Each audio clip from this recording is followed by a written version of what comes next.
আসসালামু আলাইকুম। তো আমি আকৌ আহিলোঁ নতুন এটা ব্লগলৈ।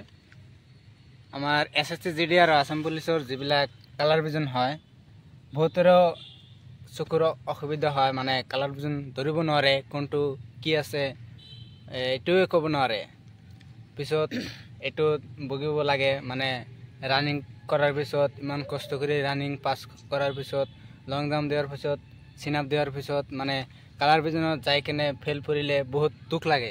সেইকাৰণে আপোনালোকে যদি পাৰে এইটো টেষ্ট কৰি ল'ব আগতে, মানে কিতাপ আছে এটা, সেই কিতাপখন কিনিলে মানে সেইটো চাব পাৰিব কেনেকৈ থাকে, কেনেকৈ ধৰিব লাগে, আৰু সেইটো চালেই গম পাব যে কেনেকুৱা আচলতে ইমান কষ্টকৰ নহয়।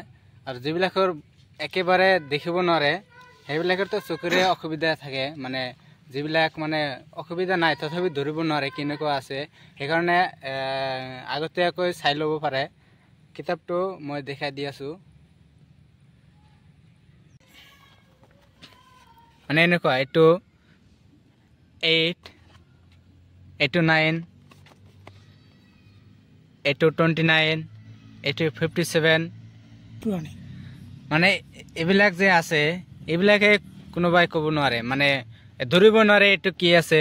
সেইকাৰণে কৈ আছোঁ আগতীয়াকৈ মানে অলপ চাই দেখিলে ভাল হ'ব। মানে এইটো যদি আপোনালোকে পাৰে কিনি ল'ব, আৰু যদি নোৱাৰে মানে অনলাইনতে ক্ৰোম ব্ৰাউজাৰতে চাৰ্চ কৰিলে হ'ব যে কালাৰ ভিজন, তেতিয়া আহি যাব, অনলাইনতে আহি যাব, তাতে চাব পাৰিব কেনেকুৱা।